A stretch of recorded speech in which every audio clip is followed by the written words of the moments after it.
Fala galerinha, vamos aqui para mais uma videoaula. Pode ver que eu tô com a mesma camisa, mesmo cabelo.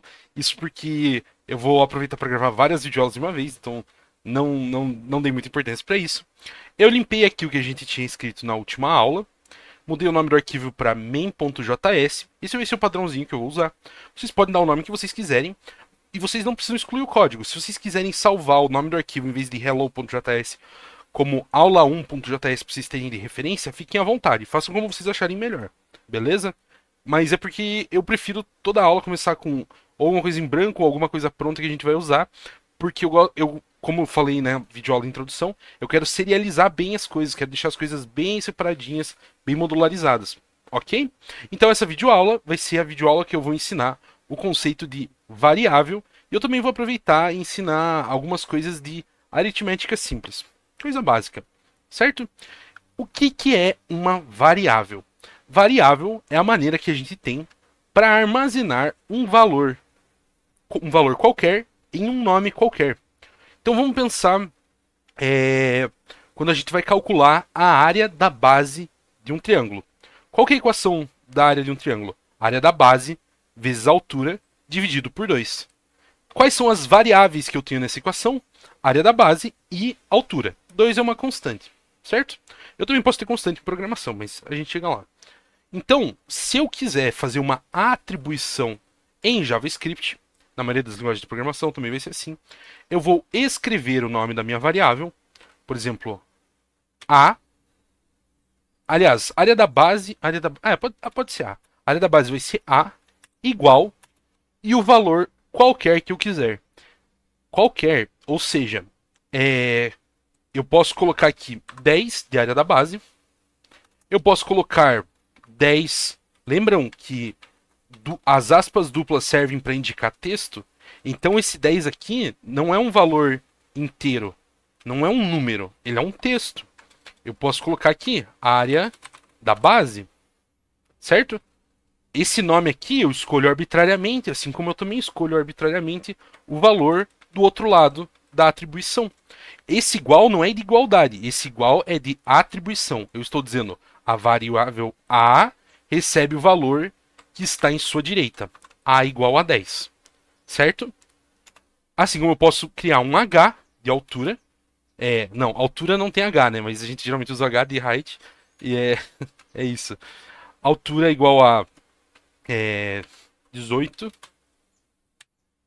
Certo? E eu posso escrever, por exemplo, para vocês verem como eu posso fazer uma variável receber qualquer valor, eu posso criar a variável 2 e atribuir o valor 2. Eu também posso dar o nome 2 e botar o valor 3, só que isso aqui é muito ruim, né? Porque aí, como é que eu vou adivinhar que na variável 2 tem o valor 3? Não é uma ideia muito boa, certo? Eu vou colocar aqui só para exemplo, ok? Algumas linguagens de programação limitam a gente no sentido que a gente precisa definir o tipo da variável. O que é o tipo da variável? O tipo da variável descreve qual dado está atribuído a ela. Nesse caso aqui, o A possui um valor inteiro, certo? Porque 10 é um número inteiro. Se eu colocar 10.5, isso aqui não é mais um valor inteiro. Isso aqui é um valor que em computação a gente chama de ponto flutuante. Um número com vírgula. Um número float. Float de ponto flutuante. Em algumas linguagens de programação a gente teria que definir float A igual a 10.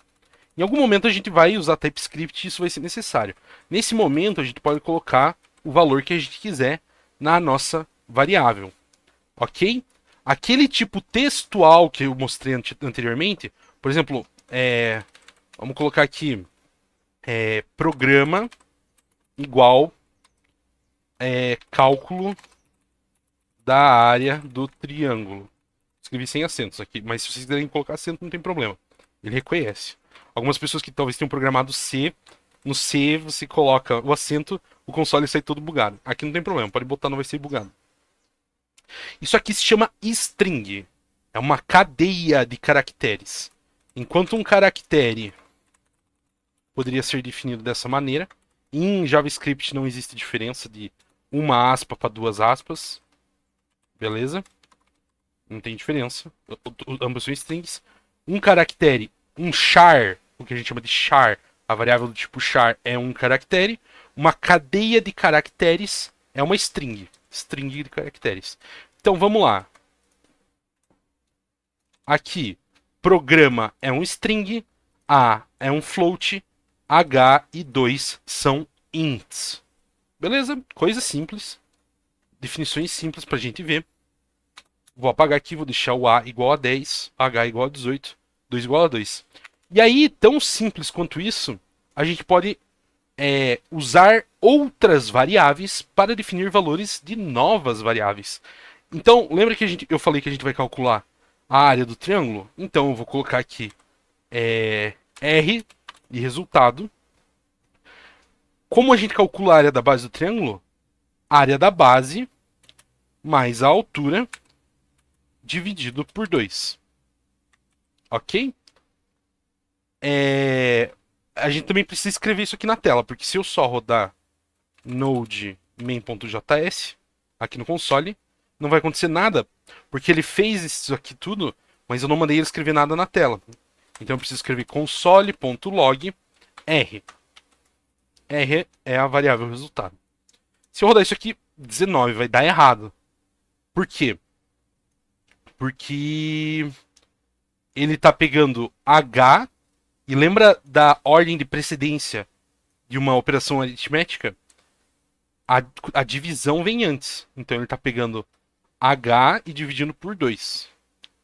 Dá 9 mais 10, 19.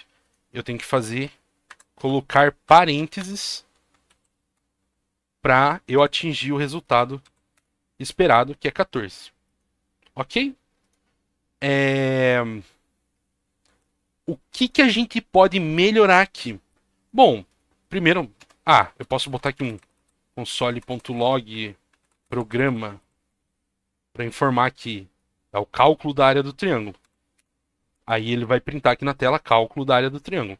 Então eu posso pegar a string e printar, aí ele vai colocar o textinho bonitinho aqui para mim e logo depois o resultado. Mas beleza, a gente consegue entender esse programa agora. Mas vamos supor que a gente pegue esse programa daqui a um bom tempo para lidar de novo, ou que outra pessoa pegue esse programa para lidar daqui a um tempo. Óbvio que isso aqui é um programinha de exemplo super simples, mas prestem atenção que o nome da variável programa é relativamente explicativo. A não é explicativo, eu não sei o que é A. H não é explicativo, é só uma letra. 2 é bem explicativo, tem literalmente a variável número 2. Talvez um pouco confuso, né? A pessoa vinha olhar, tipo, ué, por que uma variável 2 com valor 2? Mas tudo bem. E R também não é tão explicativo, é só uma letra. Nunca usem variáveis que são só uma letra. Você só vai usar a variável de uma letra em situações bem específicas, bem fechadinhas, que é impossível de confundir com outra coisa. Que eu vou tratar mais pra frente, um caso específico disso. Em geral, variáveis precisam ter nomes explicativos.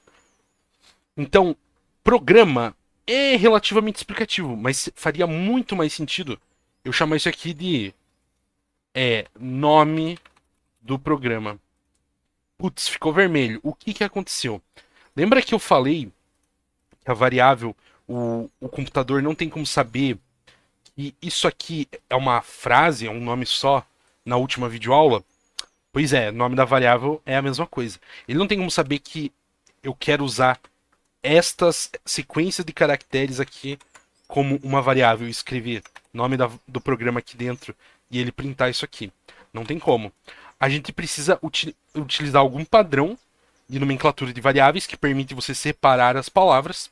O que eu vou estar usando aqui, que o Node usa, é underline. Então, em vez de espaço, a gente usa underline. Você também poderia utilizar letras maiúsculas. Nome do programa. Certo? Isso também funciona perfeitamente. Se chama camel case, porque é um camelo, tem corcundas. E o underline se chama snake case, porque é uma cobrinha, tem um underline. Nome bonitinho. Eu estou usando underline, você usa o que você quiser, tanto faz. O correto é sempre usar o padrão da comunidade. Quando você está programando, você sempre quer usar o mais padrão possível para outras pessoas conseguirem ler o seu código. Mas como a gente está iniciando, isso não é uma preocupação tão grande. Aqui é área da base. Cara, não faz diferença pro teu código. Você não vai estar salvando memória, você não vai estar salvando processamento.